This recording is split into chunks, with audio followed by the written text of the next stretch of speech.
Ultimamente, o termo narcisista ganhou a mídia através do personagem Theo da novela Vai na Fé da Rede Globo. Apesar do tema não ser tratado explicitamente, o ator Emílio Dantas, que é o protagonista do personagem, afirmou em algumas entrevistas que ele se baseou, sim, em personalidades narcisistas para compor o Theo. O que a gente percebe neste vilão? Carisma e, ao mesmo tempo, maldades ou capacidade de realizar muitos atos ruins. O que é o narcisismo? Como ele acontece? E como a gente pode lidar com um tipo de pessoa que tem essa característica? É o que a gente conversa hoje aqui no nosso Papo de Psique. E para a gente falar desse assunto, nós trouxemos aqui, temos o prazer de receber mais uma vez conosco, ela que é psicóloga e doutora em neurociências e comportamento, Amanda Sales. Amanda, seja muito bem-vinda aqui ao nosso Papo de Psique. Oi, Alexandra, todo mundo, obrigada pelo convite mais uma vez. Prazer estar aqui. Prazer é todo nosso. Eu trouxe você para a gente conversar sobre isso, porque no nosso último encontro nós conversamos sobre relacionamentos abusivos. E dentro dessa nossa conversa, você trouxe para nós um pouquinho dessa questão do narcisismo. E hoje eu queria que a gente focasse mais nesse tema, já que ele ficou tão visível, graças, e aí tem um benefício, né, dos folhetins das novelas, quando elas têm essa capacidade de levantar questões sociais que estão aqui no nosso dia a dia e que a gente às vezes faz questão de não ver, ou faz de conta que não enxerga, mas que agora a coisa ficou bem visível. E aí, Amanda, eu gostaria de começar perguntando para ti isso que é a chamada do nosso papo de psique de hoje. O narcisismo, ele é um transtorno ou ele é uma maldade mesmo, ou seja, uma pessoa que é má? Explica isso aí para a gente. Então, existem alguns conceitos relacionados ao narcisismo, né? Existe o transtorno de personalidade narcisista, que aí é um transtorno que está ali no eixo 2, né? Onde estão todos os transtornos de personalidade. E o transtorno de personalidade narcisista é um deles. Então, é um funcionamento que não é muito. Deixa eu só arrumar aqui.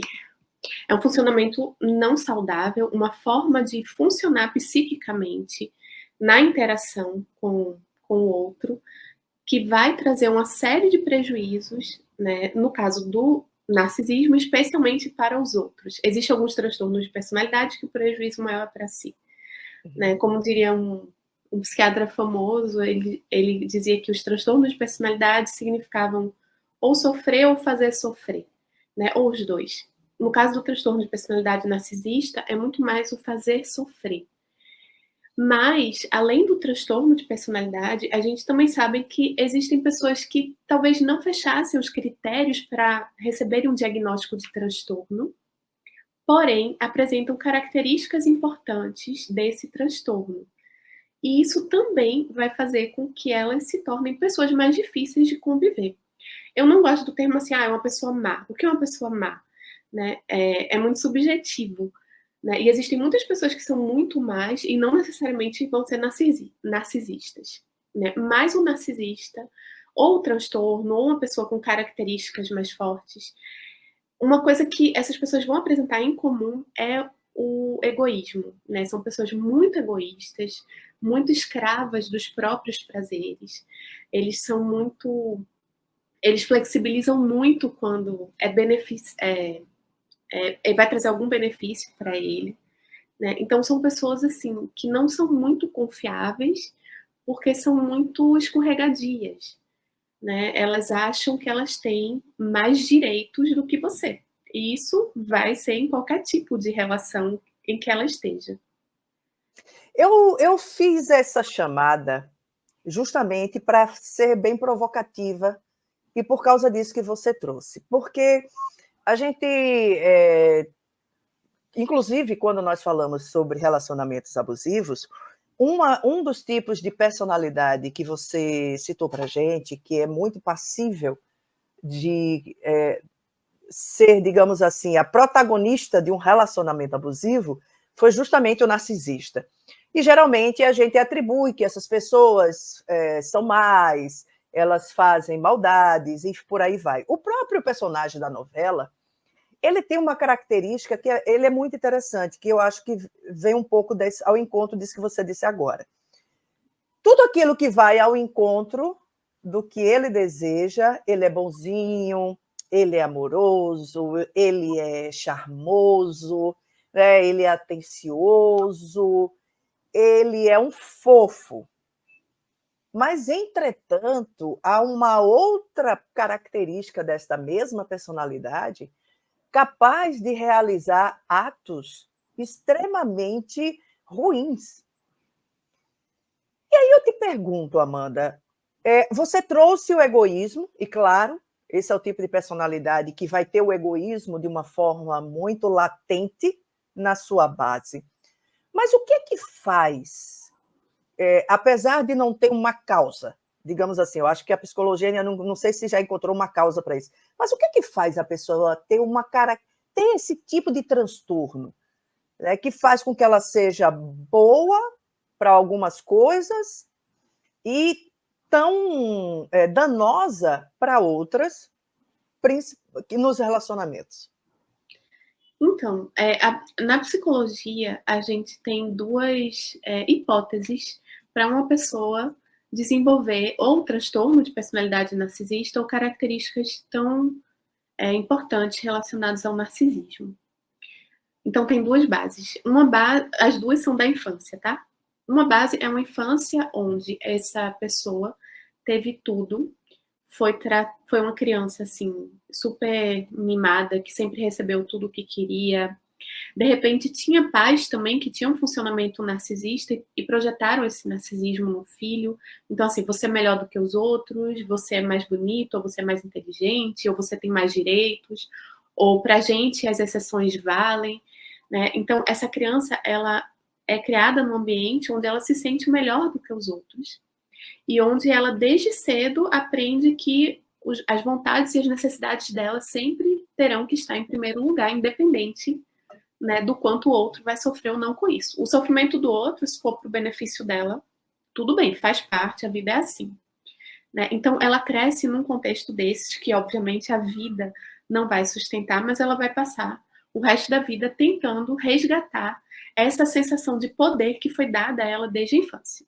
Porém, a gente também tem o outro extremo, né? Crianças que, de repente, passaram por muitas faltas, privação emocional, por exemplo, né? Desamparo, excesso de controle, excesso de crítica ou punição dos cuidadores. Então, essas crianças também que sofreram muitas faltas, elas podem hipercompensar, né, todas essas faltas que elas tiveram, tentando se tornar muito poderosas, né, tentando se colocar sempre acima do outro. E com isso elas vão acreditando que é como se a vida devesse alguma coisa a elas, né? E aí não importa o que elas tenham que fazer para atenderem sempre às suas necessidades, já que na infância aqueles cuidadores não fizeram isso por ela. Então ela passa a buscar isso no outro e ela começa a ver o outro como alguém que precisa fazer tudo por ela, dar tudo o que ela quer e atender todas as necessidades dela. E se esse outro atende, ótimo, né? Mas aí o narcisista também vai enjoar, porque ele é muito, como ele não mergulha nele mesmo, ele está sempre fugindo das próprias dores, ele é muito viciado em estímulos. Então, o narcisista facilmente vai buscar muitas emoções. Ele não vai se contentar em ficar com uma pessoa só, é bem provável, né? A questão da infidelidade, por exemplo, é muito presente. Eles são muito viciados em emoções, em sedução, nesse reasseguramento, né, de que eles são especiais. E eles vão estar sempre buscando isso de alguma maneira. Então, pode ser se tornando uma pessoa poderosa, famosa, buscando ter várias pessoas ali ao redor dele, né, para, enfim, como uma forma de estepe emocional para as necessidades dele. Então, é isso. Na psicologia a gente fala dessas duas bases, né, e dessa forma essa pessoa se desenvolve acreditando de uma forma distorcida que tem mais direitos do que os outros. E assim, em cima disso, vai ser o funcionamento todo dela em qualquer relacionamento. Você estava falando das características da primeira parte, né, dessa coisa dos pais que dão tudo, e eu me lembrei daquela história de Narciso. Tem a ver com isso? Que era o cara que, assim, ele era apaixonado pela imagem dele, né? Ele se olhava no lago e, assim, o mundo dele girava em torno da coisa mais maravilhosa que ele era, e ele era simplesmente apaixonado por ele. Ele, na verdade, não se apaixonava por mais ninguém, porque ele era tão encantado com ele mesmo que ele não tinha espaço para gostar de mais ninguém. Tem a ver com isso? Então, uma autoestima boa é você pensar bem de você mesmo. Ah, eu sou uma pessoa legal. A autoestima do narcisista é uma autoestima apaixonada. Ele é apaixonado por ele. Só que paixão vem de patos, né? Então, patos é o quê? É doença. Então, a relação do narcisista com ele mesmo é muito adoecida. Ele, na verdade, ele não tem uma autoestima boa de fato, né? Não é algo estável. A autoestima dele está sempre dependendo muito do olhar do outro, né? Da aprovação do outro, da validação do outro. Então, dependendo do foco dele, ele vai estar sempre buscando esse olhar externo. Então, é uma paixão por si, mas é algo muito frágil. Como qualquer paixão é frágil, né? A paixão acaba. Sim. Então, ele está sempre, a vida inteira, buscando reafirmar essa paixão por ele mesmo, mas através do outro. Por isso que para o narcisista é tão difícil ser contrariado, ser frustrado, ser rejeitado, porque ele é obrigado a se confrontar com ele mesmo e com essa ideia de que ele não é tão maravilhoso assim, né? Ele não é melhor do que todo mundo, como ele acredita que ele é. E aí, só que o que ele faz quando ele se sente rejeitado? Ele não se vulnerabiliza, ele não olha para ele. Ele olha para você que rejeitou ele e dizer: você não presta, você é louca, você é má, você é ingrata. Então ele se volta contra você e continua achando que ele é perfeito e que o problema está em você. E está na outra, e na outra. Até encontrar alguém que vai dizer amém para tudo que ele fizer. Aí são essas pessoas que ele busca. Quem não faz isso, aí é tipo o Theo. Ele se torna agressivo, se torna abusivo, enfim. E não que ele vai ser bonzinho com quem abaixa a cabeça para tudo que ele faz, não. Ele vai Sim. mentir, ele vai enganar, ele vai fazer as coisas, ele vai direcionar o relacionamento da forma que é mais conveniente para ele. Mas se ele encontra uma pessoa passiva que aceita tudo, aí ele também vai ficar tranquilo ali fazendo o que ele quer, né? E reinando. Se ele se deparar com alguém que o confronte, é quando ele vai se tornar agressivo, punitivo, e todas essas maldades acabam aparecendo. Interessante. Vamos tentar colocar um pouco desse perfil, digamos assim, em algumas situações, tá? Por exemplo, num ambiente de trabalho, como é que o narcisista funciona dentro do ambiente de trabalho? Então, pode ser uma pessoa que vai ter muita dificuldade em lidar com hierarquias, por exemplo. Então, ele pode ter dificuldade de respeitar o que uma pessoa que está acima dele determinou. Ele pode até fazer, até aceitar fazer, porque ele também não é burro. Ele sabe que se não fizer, ele pode, de repente, perder o emprego. Mas ele vai Sim. fazer aquilo por raiva. Né? Ele vai se sentir constantemente injustiçado. Então, ele não vai se sentir bem nesse lugar. Tanto que é muito comum que os narcisistas eles busquem lugares onde eles possam ser os protagonistas. Nem sempre vai ser possível, dependendo da profissão, porque você vai ter narcisista em todo lugar.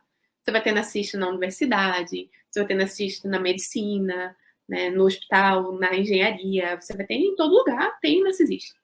Então, dependendo do contexto em que ele está, ele não vai conseguir, mas ele vai ter muita dificuldade de lidar de qualquer forma. Ele vai sentir raiva, ele vai xingar quando ninguém estiver vendo, então ele vai sentir aquele turbilhão dentro dele. Mas o narcisista, assim, ele tem controle, porque a imagem dele é muito importante para ele, que ele sabe que é essa imagem preservada que faz com que ele consiga as coisas. Então ele pode estar com ódio de você, porque você é o chefe dele e mandou ele fazer tal coisa, mas vai ser muito improvável que ele exploda com você. Ele vai explodir com você se ele achar que ele tem mais poder do que você. Se ele achar que não, que você pode prejudicá-lo de alguma forma, ele vai ficar ali se remoendo por dentro, mas ele vai manter a imagem que ele precisa para continuar obtendo o que ele acha que ele tem que obter, entendeu? Nessa relação. Dentro ainda desse ambiente de trabalho, Amanda, um narcisista, ele pode ser aquele cara que vai dizer assim: olha, se você tiver qualquer coisa, qualquer crítica, você pode vir falar para mim, temos aqui o canal aberto, até porque hoje isso é uma espécie de exigência nas lideranças. Os líderes, eles têm que ser pessoas, eles devem ser pessoas que estejam abertos ao diálogo com os seus colaboradores. Porém, quando essa pessoa vier fazer uma crítica, será que ele é aquele que acata ou que vai dizer: olha, tudo bem, agradeço por você ter trazido, mas eu gostaria de dizer que, assim, eu não acho que a coisa seja tão assim. Essa pessoa que vai estar sempre se fazendo de que aceitou o que ouviu, mas que, na verdade, sempre vai refutar? Sim, há uma grande chance deles refutarem, né? Deles questionarem, deles não aceitarem facilmente assim que vem a crítica. Mas é aquilo que eu te falei, eles não são burros. Então, eles Uhum. sabem que se eles baterem de frente com determinadas pessoas, principalmente nesse contexto de trabalho, eles podem sofrer perdas importantes que eles não querem ter. Porque a imagem deles é importante, o poder para eles é importante. Então, ele pode, de repente, não ser a figura mais importante nessa relação de trabalho, mas, de repente, é um trabalho que traz para ele possibilidades dele se tornar poderoso e importante em outros contextos.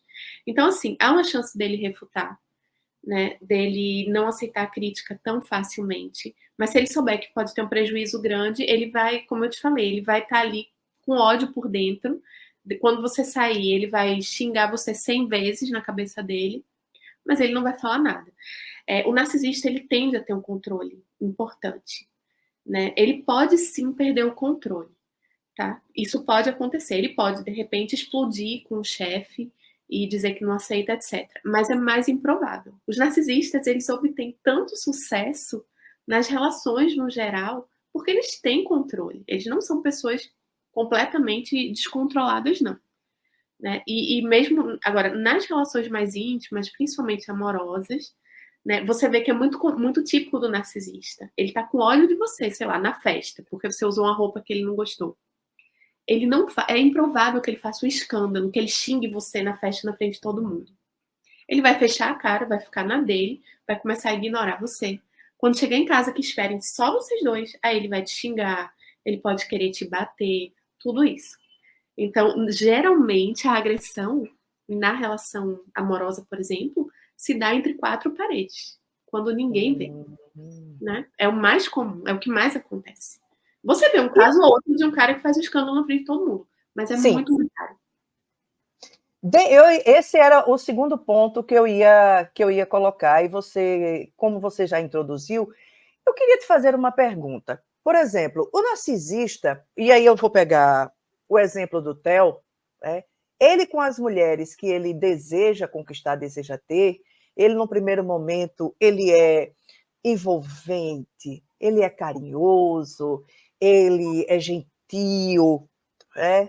Então, o narcisista, dentro de um relacionamento íntimo, ele pode ter essa característica, ou seja, ser aquela pessoa que vai levar café na cama, que vai receber você com o jantar todo preparado, mas que em determinadas horas vai mostrar a sua personalidade, ou quando você o contraria, ou quando você não atende às expectativas dele. É possível que um narcisista haja desta forma dentro do relacionamento?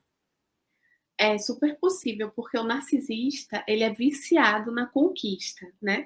Porque esse Hum. início da conquista vai ser muito estimulante, vai encher o cérebro dele de dopamina, e ele busca dopamina, ou seja, sensação de prazer o tempo todo na vida dele, porque ele não suporta a rotina, né? Então ele está sempre ali buscando novidade, algo que o estimule.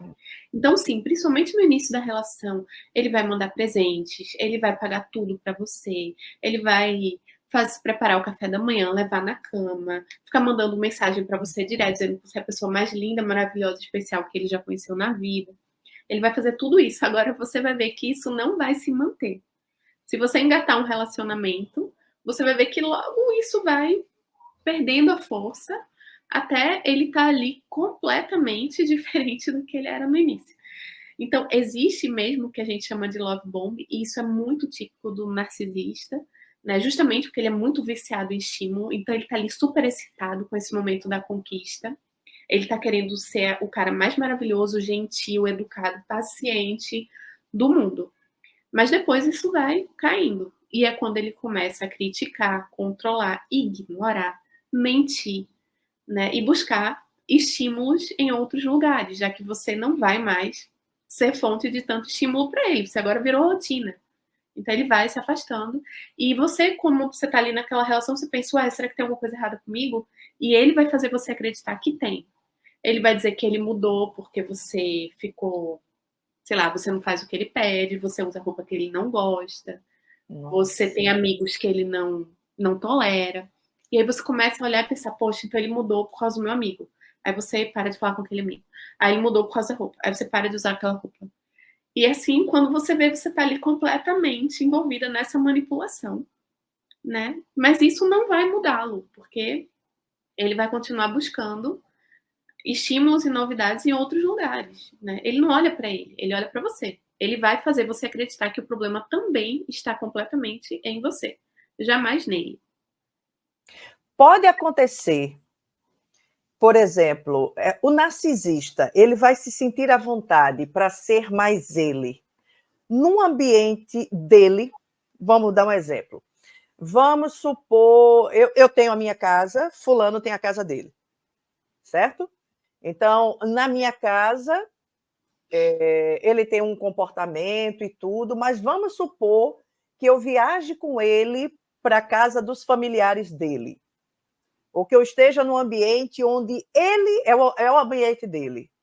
A probabilidade dele ser mais, vou dizer, mais natural, ou seja, agressivo, abusivo, dentro desse ambiente dele, é mais possível do que dentro de um ambiente, teoricamente, que não, onde ele não se sente o dono do espaço?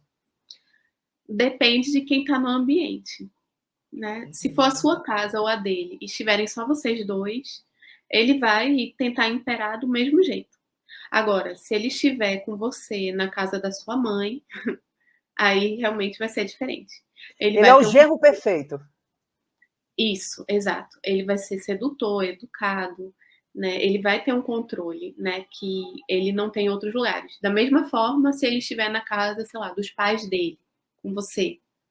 Então, ele também não quer passar uma imagem ruim, né, para os pais.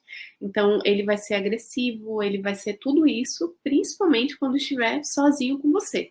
Seja na casa dele, seja na sua, mas um ambiente onde ele se sinta seguro, porque ninguém tá vendo, só você. E o que você disser, obviamente, ele vai dizer que é mentira, que é porque você é louca, você distorce as coisas, você entende tudo errado, ou porque ele é o cara mais legal do mundo, todo mundo sabe, e você que tira ele do sério, né? Então ele realmente, ele vai ter um controle maior ou menor a depender de quem está nesse ambiente. Isso vale para relacionamentos, digamos assim, sociáveis, ou seja, de amizade? Como é que o narcisista se comporta diante de um grupo de amigos? Se é que ele tem amigos.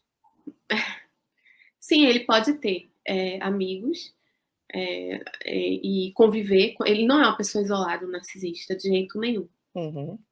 Então, nas relações de amizade, como ele também não tende a se aprofundar tanto nos vínculos, né, ele pode apresentar determinados comportamentos abusivos também, mas talvez de uma forma mais sutil do que é numa relação amorosa, por exemplo, onde existe mais intimidade. Mas sim, ele pode ser aquele amigo que faz aquelas brincadeiras, né, que acabam magoando, que acabam expondo o outro, que acabam fazendo o outro se sentir humilhado, e ele diz, tava brincando, cara, não sei o quê, sabe? Então ele pode adotar comportamentos desse tipo, comportamentos egoístas também, comportamentos de fofoca. Então, essas coisas podem também acontecer nas relações de amizade. Mas a parte de ser mais agressivo mesmo, isso vai aparecer com mais força nas relações mais íntimas. Amanda, pode ser que alguém que esteja aqui nos assistindo nesse momento, ela diga assim: poxa, o que a Amanda trouxe, eu percebo que eu tenho. Eu tenho algumas dessas características. Isso significa que a pessoa que porventura esteja se identificando com uma ou duas características, necessariamente, ela é portadora do transtorno? Ou isso também pode estar atrelado a outras situações, como, por exemplo, a feridas emocionais que a gente tenha da infância e que se manifestam no adulto de alguma maneira? Então, se a pessoa se identifica com algumas dessas características, é importante que ela busque um psicólogo para ela poder se aprofundar e entender melhor o funcionamento dela. Normalmente tudo está relacionado à infância, né? Como eu falei, as bases do narcisismo estão relacionadas à infância. Seja o transtorno, sejam essas características mais fortes, tá? Não quer dizer que a pessoa tenha um transtorno. Isso aí só um psicólogo, um psiquiatra vai poder avaliar e determinar. De repente você tem algumas características. Mas assim, se for olhar, tudo está relacionado à infância. Não tem como olhar para um adulto e separá-lo da infância. Tudo que a gente está também relacionado à infância. Então essa infância vai ter que ser entendida. É muito improvável que um narcisista mesmo veja isso aqui e diga, eu sou assim. Né? Ele vai dizer, não, eu já bati em alguém, mas foi porque ela me provocou mesmo, ela era louca, ela me tirou do sério. Então ele vai racionalizar e vai jogar a culpa no outro. Então é improvável que ele vá buscar ajuda dizendo, porque um dia eu bati em alguém, estou me sentindo muito culpado. Ele não vai se sentir culpado, ele vai achar que a culpa foi sua. E que se ele bateu em você, você teve responsabilidade nisso, não ele. Porque com fulano de tal eu nunca bati. Né? Então, ele vai arrumar racionalizações e justificativas para ele. Para a gente identificar algum transtorno, a gente tem que identificar um padrão. Então, não tem como identificar padrão sem, né, conhecer de forma mais aprofundada aquele indivíduo. Então, é importante que busque ajuda para poder se conhecer melhor também. Aí eu vou aproveitar aqui essa sua deixa para fazer uma pergunta. Tem cura? Então, a gente não pode dizer que nada é definitivo na ciência, né? Assim, isso é impossível, não dá, não tem como a gente julgar dessa forma. É muito difícil um narcisista primeiro procurar ajuda, né? Porque ele não tem essa autocrítica bem desenvolvida. Ele está sempre olhando para o outro e achando que o outro foi responsável por tudo que ele de ruim que ele fez. Então ele entra numa negação muito forte. Quando o narcisista ele realmente sofre uma queda importante, que eu já vi alguns casos, né, e realmente busca ajuda porque, sei lá, foi rejeitado ou foi traído, por exemplo, né, e não esperava, né, o narcisista não espera ser traído, né, a não ser quando ele tem características meio paranoides, assim, de personalidade também, paranoide. Ele pode ser bem desconfiado. Mas ele se acha muito bom, muito melhor, né? E aí, quando ele tem que lidar com a rejeição, isso vai causar um impacto emocional importante. Muitos vão fugir dessa dor de várias formas, né? As compulsões são a forma deles fugirem. Mas já vi casos de pessoas que foram realmente buscar terapia. E depois de chegarem na terapia dizendo que a outra era ruim, ingrata, infiel, que odeia, que só quer esquecer, que está na terapia porque não quer mais lembrar daquela pessoa, né? E quando é um terapeuta experiente e consegue perceber uma dinâmica, um funcionamento, um padrão disfuncional nesse indivíduo, dentro das relações que ele já teve, o terapeuta pode, depois de acolher esse sofrimento que ele está trazendo, porque ele está sofrendo, tá? E ele tem que ser acolhido como qualquer pessoa, o terapeuta vai fazer a confrontação empática, para que ele comece a perceber o quanto ele contribuiu, né, para aquele desfecho. Né, o quanto atitudes dele, comportamentos dele podem ter levado a esse final tão ruim para ele. E, de repente, esse paciente pode desenvolver alguma autocrítica, enfim, e melhorar em algum aspecto. Não tem como a gente dizer que é impossível. O que eu posso dizer é que é improvável, porque é difícil eles olharem para eles. Eles estão sempre fugindo desse olhar para dentro. Eles estão sempre olhando para o outro, ou para seduzir, para conquistar, ou para acusar, ou para descartar. Então, eles nunca olham para eles. Eles estão sempre focados no outro. O outro é fonte de prazer ou fonte de raiva, de desprezo, enfim, é sempre o outro. É interessante. Como é importante a gente estar aberto para esse autoolhar, né? Para a gente se reconhecer também nas nossas, digamos assim, como diria Jung, nas nossas sombras. Isso. Todos E nós é temos as nossas sombras. O narcisista todos. se recusa a olhar para as dele. Ele só busca o olhar de quem confirma o quanto ele é especial. Por isso que é tão difícil para eles serem criticados por qualquer coisa. Se você critica um narcisista, ele rebate na hora. Né? A não ser, como eu te falei, nesse contexto de trabalho, onde ele sabe que ele pode ter alguma perda.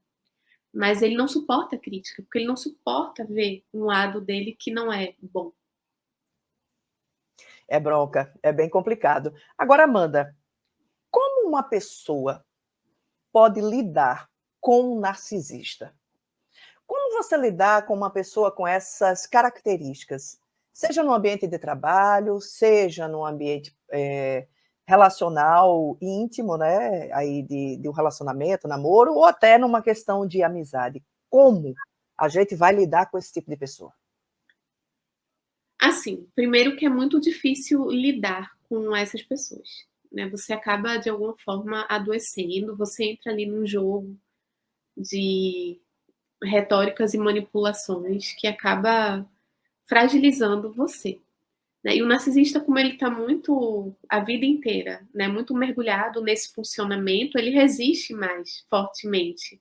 Você que não está acostumado àquilo, você pode acabar adoecendo. Então, a gente fala que o ideal é realmente ser uma pessoa que não melhora, que não tem autocrítica, que não pede desculpas, que continua magoando você. O ideal é você se afastar. Mas eu sei que em alguns contextos não tem como se afastar. Quando é uma mãe narcisista, por exemplo, quando é um chefe narcisista, quando, enfim, é alguém que você não pode romper o vínculo. Então, o que a gente recomenda é o contato mínimo para que você não se exponha constantemente a essa relação tóxica, né? Isso, então, e quando há a possibilidade de romper o vínculo, é realmente romper. Então, se você tenta, conversa e os padrões de comportamento tóxico, eles se mantêm, não tem muito o que fazer, né? Ninguém vai conseguir simplesmente ignorar. É um funcionamento muito adoecido. Se você não sai, você adoece. E Uhum. muitas pessoas adoecem e ficam em relacionamentos assim durante muito tempo, mas vão se fragilizando cada vez mais. Até entrar ali, talvez, num funcionamento resignado de aceitar tudo, é o jeito, mas a recomendação não é aceitar, é se afastar ou manter o contato mínimo quando não tem jeito de se afastar. Você falou do relacionamento mãe-filho, o pai-filho, mãe-filha. Uma mãe ou um pai narcisista, eles podem querer competir com os filhos? Sim. Quando a criança nasce, esse pai ou essa mãe narcisista vai projetar essas expectativas narcísicas nesse filho. Né? Na medida em que esse filho cresce, se ele não corresponder a todas essas expectativas, e é muito provável que ele não corresponda a todas, esse pai ou essa mãe vai se tornar extremamente crítico, punitivo, rejeitador em relação a esse filho. Então, vai ser uma relação muito tóxica desde a infância. Uma relação muito difícil, de muito sofrimento para a criança que está ali, né, Uhum. hierarquicamente abaixo nessa relação, nessa dinâmica. Então, serão pessoas extremamente adoecidas, punitivas, que vão estabelecer contato zero ou qualquer tipo de punição cada vez que suas necessidades, que suas expectativas em relação àquele filho não forem atendidas. É como se o filho existisse para atender às expectativas narcísicas do pai. Se ele atender, ótimo. Mas ninguém consegue atender ninguém completamente, né? Claro. Então, quando ele não atende, ele sofre realmente uma punição. Porque para esse pai ou para essa mãe narcisista, aquilo ali é uma afronta. Aquele filho não pode ser daquele jeito que ele não queria, que o pai não queria.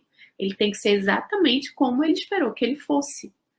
E cada vez que esse filho não for, ele vai ser punido por isso. E isso é bem triste. É verdade.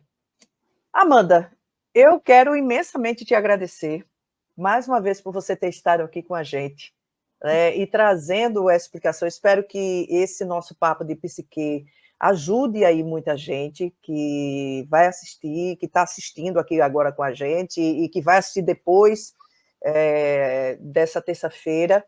E qual é a orientação final que você deixa para uma pessoa que está convivendo com uma pessoa narcisista ou que percebe isso em alguma relação dela, e principalmente para essa pessoa, né, que está nessa convivência e que muitas vezes está numa convivência como essa e não encontra força para poder fazer a desconexão? Eu recomendo que essa pessoa busque apoio, busque suporte social, busque fazer terapia para se conhecer, para entender também as bases dela, né, da vida dela, o que fez ela se sentir tão atraída e se manter num relacionamento com uma pessoa, né, que está fazendo tanto mal para ela. E quais as dificuldades dela em romper essa relação, porque realmente é difícil. Né? Então, culpas envolvidas, traumas da infância, tudo isso pode contribuir para você se envolver e se manter na relação com uma pessoa como narcisista. Então, se fortalecer psicologicamente, se fortalecer através dos amigos, da família, buscar apoio, né? Para que você consiga se perceber capaz de, quando você decidir, de repente, né, ter coragem e romper um relacionamento que não está te fazendo feliz. Quando a gente entra no relacionamento, a gente tem que se sentir bem na maior parte do tempo. Ah, mas defeito todo mundo tem. Com certeza defeito todo mundo tem, né? Mas existem defeitos que não podem ser tolerados. Então, uma pessoa que te humilha, que te agride verbalmente ou fisicamente, são coisas que não podem ser toleradas em nenhuma relação. Então, se você está numa relação onde você está passando por isso, tem alguma coisa muito errada. E você precisa de ajuda para sair, porque realmente é difícil. Amanda Salles, muito obrigada mais uma vez pela tua presença com a gente aqui no Papo de Psique. Sempre bom te receber aqui. Foi ótimo, muito obrigada também pelo convite. Gente, os contatos da Amanda estão aqui, o Instagram dela, Amanda Pato Psi, e também o telefone de contato para alguém que queira conversar, ter alguma dúvida. A Amanda está aí presente, principalmente no Instagram, nas redes sociais dela. Tem muito conteúdo bacana, muito conteúdo bom sobre essa questão do narcisismo e de outros transtornos, então vale a pena conferir. Amanda, um beijo bem grande para você e até espero você em breve, hein? Com certeza, pode contar. E para você que esteve com a gente até agora, muito obrigada. Eu quero lembrar da importância de você compartilhar esse conteúdo com outras pessoas e também de dar o teu like, para que o YouTube entenda que esse nosso conteúdo é relevante e merece ser levado a outras pessoas, tá bom? Um beijo para você e a gente se encontra na próxima terça-feira aqui em mais um Papo de Psique. Tchau, tchau.